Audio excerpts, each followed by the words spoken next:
La 13ª domenica del tempo ordinario ci propone dal Vangelo secondo Luca un brano composito del capitolo 9, a partire dal versetto 51, che è il punto di svolta della narrazione del terzo Vangelo. È un versetto molto importante. Mentre stavano compiendosi i giorni in cui sarebbe stato elevato in alto, Gesù prese la ferma decisione di mettersi in cammino verso Gerusalemme. Inizia la seconda parte del racconto.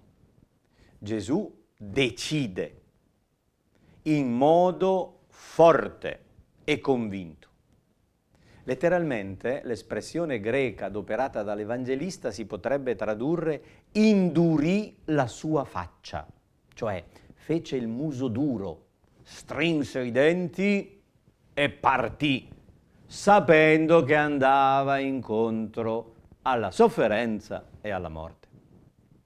Stavano per compiersi i giorni in cui sarebbe stato elevato in alto, consapevole che sta arrivando il momento decisivo del suo innalzamento, Gesù decide di seguire il progetto di Dio. Al centro delle letture di questa domenica, dunque, c'è il tema della decisione. Seguire Gesù vuol dire decidersi per Lui. Il verbo italiano deriva dal latino che indica il taglio. Decidere significa dare un taglio, tagliare con una situazione per poterne seguire un'altra. Gesù, che è deciso, chiede ai suoi discepoli di essere altrettanto decisi. Insistendo sulla misericordia di Dio, non dobbiamo indulgere ad atteggiamenti buonisti o lassisti, presentando il Signore misericordioso come uno che lascia correre. In realtà il Signore misericordioso chiede ai discepoli di essere forti, coraggiosi, decisi, coerenti con quello che sta insegnando il Maestro. 4 brevi episodi seguono l'esempio di Gesù deciso. Il primo presenta 2 discepoli che vorrebbero fulminare dei samaritani che non accolgono Gesù e i suoi discepoli. Non è questo lo stile di Gesù. Seguire Gesù vuol dire ragionare come Lui, pensare come Lui, agire, parlare come Lui. 3 episodi di vocazione. Ma la sottolineatura non è tanto sul fatto che Gesù chiama, quanto sulla esigenza di decisione che Gesù richiede. Un tale si presenta a Gesù dicendogli: ti seguirò dovunque tu vada. E un detto particolare di Gesù lo mette in guardia. Attento, perché le volpi hanno le loro tane, gli uccelli del cielo hanno i loro nidi, ma il figlio dell'uomo, cioè io, non ha una pietra su cui poggiare il capo, cioè non lo trovi così facilmente, non sai dove ha la tana o dove ha il nido, non puoi impadronirtene facilmente. più che un senso di povertà, indica una difficoltà a dominarlo. Seguirlo, infatti, non vuol dire dominarlo. Seguire Gesù vuol dire lasciargli fare la strada e accettare che sia Lui a decidere senza imporgli la nostra volontà. Un altro a cui Gesù ha detto seguimi chiede tempo per andare a seppellire suo padre. È un'opera buona, è comprensibile questo amore di figlio. Ma a Gesù paradossalmente gli oppone una frase sapienziale macabra: lascia che i morti seppelliscano i loro morti, tu va e annuncia il regno di Dio. Tutte le attività umane sono azioni di morti che sotterrano altri morti, una danza macabra, dove nulla ha senso o valore, se non c'è questa decisione forte a favore del regno di Dio.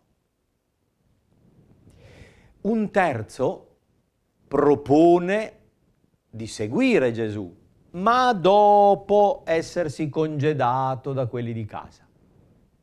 In qualche modo, cioè, c'è il desiderio di continuare a fare le cose di prima. E il terzo detto sapienziale proposto da Gesù riguarda uno che ha messo mano all'aratro e deve guardare avanti per continuare l'opera di aratura. Se si guarda indietro, rimpiange il passato, andrà storto nel solco che sta tracciando. Deve essere deciso e orientato alla meta. Per corrispondere a queste scene di vocazione, la prima lettura ci propone il racconto di Elia che chiama Eliseo. È una scena analoga a quella del Vangelo, dove il profeta Elia getta il mantello sul giovane Eliseo, ricco proprietario terriero, che sta arando con molti servitori.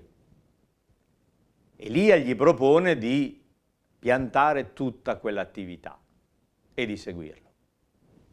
Ed Eliseo accetta, trasforma gli oggetti agricoli in legna per offrire il sacrificio. I buoi che tiravano l'aratro vengono uccisi e offerti al Signore. Diventa un grande banchetto che segna il cambiamento di vita. Il giovane imprenditore Eliseo lascia da parte la sua attività e segue il profeta Elia, mettendosi al suo servizio. Decide di servire il Signore seguendo Elia. A questo punto, attraverso la preghiera del Salmo, noi stessi ci mettiamo in gioco. Sei tu, Signore, l'unico mio bene.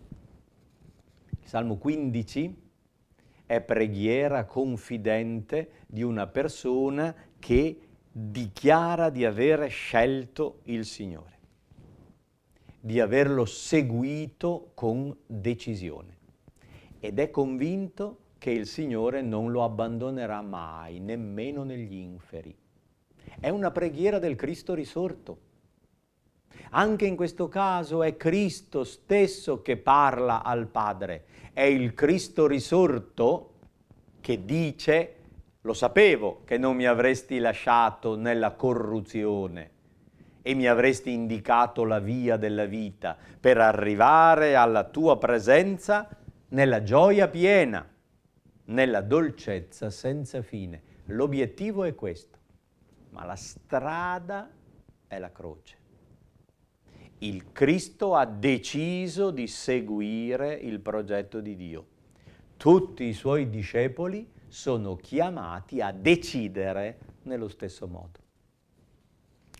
La seconda lettura ci propone ancora un brano dalla lettera di San Paolo ai Galati. Al capitolo 5 l'Apostolo parla solennemente di libertà. Siamo stati liberati per restare liberi, per essere persone libere. Libere da che cosa? Libere dalla carne.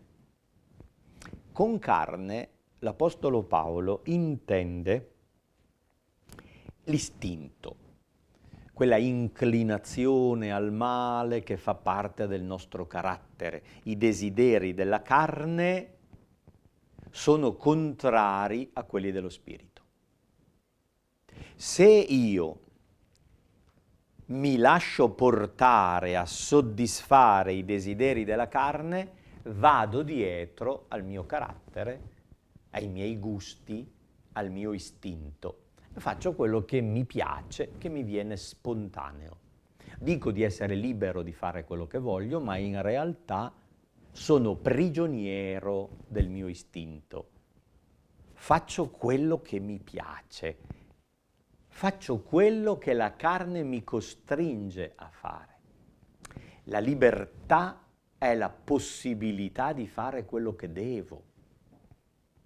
Io posso andare contro il mio istinto, contro il mio carattere. Sono stato liberato da Cristo. Il suo spirito mi ha reso una persona libera, capace di decidere, di dare un taglio a quello che è il mio interesse, il mio egoismo e seguire Lui.